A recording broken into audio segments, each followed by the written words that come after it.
திரு ஸ்ரீகாந்த், மத்திய அரசு கொடுக்கக்கூடிய நிதி சவால்கள் பற்றி இந்த பட்ஜெட்டில் பேசப்பட்டிருக்கு. நிறைய அறிவிப்புகள் வெளியாகிருக்கு. அதை தாண்டி நீங்கள் எவ்வளவு சவால் விட்டாலும் இருமொழி கொள்கை தான், இதெல்லாம் மாற்றம் இல்லை அப்படின்னு உறுதி ஊனப்பட்டிருக்கு. உங்கள் ஃபர்ஸ்ட் ரியாக்ஷன் இந்த பட்ஜெட் பற்றி? இந்த பட்ஜெட்டில் ரியாக்ஷன் கொடுக்கறதுக்காக ஒன்றுமே சிறப்பாக தோன்றவில்லை. ஏன்னா ஒவ்வொரு ஆண்டும் அதே பட்ஜெட்டை இன்னொரு முறை ஆண்டின் பெயரை மட்டும் மாற்றி, ஆண்டின் எண்ணை மட்டும் மாற்றி படிக்கிற மாதிரி தான் இருக்கிறது. முதல்வருக்கு நம்ம ஒரே ஒரு விஷயத்துக்கு மட்டும் பாராட்டு தெரிவிக்கணும். என்னென்னு கேட்டால், இது வரைக்கும் சுதந்திரம் அடைந்த காலத்திலேருந்து அதிமுக ஆட்சி காலம் வரைக்கும் வாங்கிய கடனை விட கூடுதலான கடனை 4 ஆண்டுகளில் வாங்கி ஒரு பெரிய சாதனை படைத்திருக்கிறார். ஒரு 65 ஆண்டு கால சாதனை முறியடிச்சிருக்கிறாரு.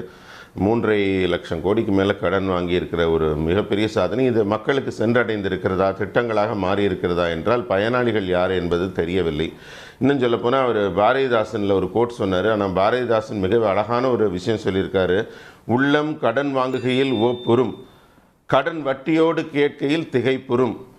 அதுக்கப்புறம் அவர் சொல்லியிருக்கார், தேவர் நன்னெறி புகழ் என தாவுக அப்படின்னா வள்ளுவர் சொல்லியிருக்காருல, ஆகார் அளவிட்டதாயினும் கேடில்லை. அதை குறிப்பிட்டு சொல்கிறார் பாரதிதாசன். தேவர் நன்னெறி தாவுக தமிழகம் மீள்வதற்கேங்கிறார். அதனால் எவன் கடன் வாங்குறானோ அவனை விட்டு மாறுங்க, தாவுங்க, தமிழகம் மீட்கப்பட வேண்டும் என்று பாரதிதாசன் குறிப்பிட்டிருக்கிறார். அந்த அளவுக்கு கடன் மத்திய அரசுடைய நெறி இருக்குல்ல, இந்த டெட் டு ஜிஎஸ்டிபி ரேஷியோ அந்த அளவுக்குள்ள தானே இருக்கு. நிறைய பேசிட்டோம் சார். அதாவது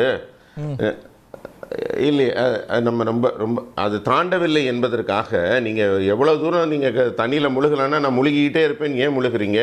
நீங்கள் இந்த ஒவ்வொரு பட்ஜெட்லேயும் வருமானத்திற்கு என்ன செய்திருக்கிறேன்னு நிரூபிக்க வேண்டாமா? நிதி ஆதாரத்தை பெருக்குவதற்காக என்ன செய்திருக்கிறோம் என்று கேட்க வேண்டாமா? நீங்கள் டாஸ்மாக்ல காட்டுற என்ன பதில்? தாராளமான அதாவது நிறைய பேசிட்டோம். இன்றைக்கி நீங்கள் பார்த்தீங்கன்னா கிட்டத்தட்ட 49,000 கோடி பள்ளி கல்வித்துறைக்கும் 9,000 கோடி உயர்கல்வித்துறைக்கும் போடுகிற பட்ஜெட். அதாவது கிட்டத்தட்ட 58,000 கோடி பட்ஜெட் போடுறவங்க வெறும் 2,000 கோடியில் சம்பளம் கொடுக்க முடியலங்கிறது என்ன கதை விடுறாங்க? எல்லாத்துக்கும் மேலே நம்ம மிக தெளிவாக தெரிகிறது. நீங்கள் முன்னாடி சமகிரக சிக்ஷாவில் வந்தது தான் இந்த திட்டம் தொடர்ந்து வருகிறது. அதுக்கு 3 முறை நீங்கள் ஒத்துக்கிறீங்க. 5,880 கோடி ரூபாய் 3 ஆண்டுகளில் வாங்கியிருக்கீங்க. பிஎம் ஸ்ரீ வரைக்கும் வர்றோன்னு. கடைசியில் நாங்கள் அதில் பங்கேற்க மாட்டோம், அதை செயல்படுத்த மாட்டோம் அப்படின்னு சொல்லிட்டு எதற்காக பின்வாங்குகிறீர்கள்? எல்லாத்துக்கும் மேலே இந்த மும்மொழி கொள்கை, இருமொழி கொள்கையில் எதற்காக ஒரு வெட்டி விதண்டாவாதம்? எதற்காக இது மாதிரியான ஒரு நிலை? நீங்கள் ஏன் 2 வேறுபட்ட வர்க்கத்தை உருவாக்குகிறீர்கள்? ஏழை மாணவர்களை ஏன் மறுக்கிறீர்கள்? 1000 கேள்வி இருக்குது. நான் சொல்கிறேன், நீங்கள் கொடுங்களேன். வேண்டாதவங்க படிக்காமல் போகிறாங்க. நீங்கள் தடை பண்ணுறதுக்கு உங்களுக்கு யார் அதிகாரம் கொடுத்தா? கொடுக்கறதுக்கு தான் அரசாங்கம் இருக்கே தவிர தடை செய்வதற்கு எந்த அதிகாரமும் இல்லை. மத்திய அரசு ஏழை மாணவர்களுக்கு 3 மொழியை இலவசமாக சொல்லி தருகிறது. இதுக்கு இந்த 2,000 கோடி ரூபாயை இன்னைக்கு நாங்களே ஒதுக்குறோங்கிறாங்க.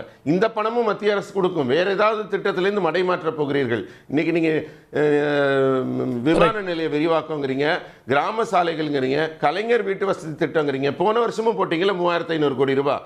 எத்தனை வீடு கட்டியிருக்கீங்க? அப்போ போன வருஷம் போட்ட 3,500 கோடி ரூபாய் எங்கே போச்சு? 3,500 ரூபாய் கிராம சாலைக்கு போன தடவை பதில் வாங்குவோம். குழப்பத்தின் உச்சமாக இருக்கிறது இந்த பட்ஜெட். குழப்பத்தின் உச்சமாக இருக்கிறது. எந்த பயனும் இல்லை. எனக்கு அடுத்த ஒரு மீட்டிங் போனேன், எனக்கு ஒரு அனுமதி கொடுங்க. சுருக்கமாக என்னோட இறுதி வார்த்தையும் சொல்லிட்டு போகிறேன். இந்த அரசினால எந்த பயனும் இல்லை, இந்த பட்ஜெட்னால எந்த பயனும் இல்லை. இந்த பட்ஜெட் ஒரு அலங்கார ஒரு வார்த்தை ஜாலங்களை காட்டக்கூடிய முதல்வர். யாராவது அவங்களே தட்டினாங்களா பார்த்தீங்களா? பெஞ்சை எல்லாம் தூங்கி வெளியிறாங்க.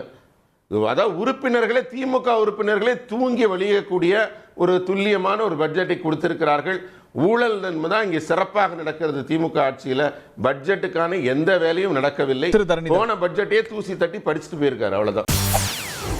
செய்திகளை உடனுக்குடன் தெரிந்து கொள்ள உடனே சப்ஸ்கிரைப் பண்ணுங்க.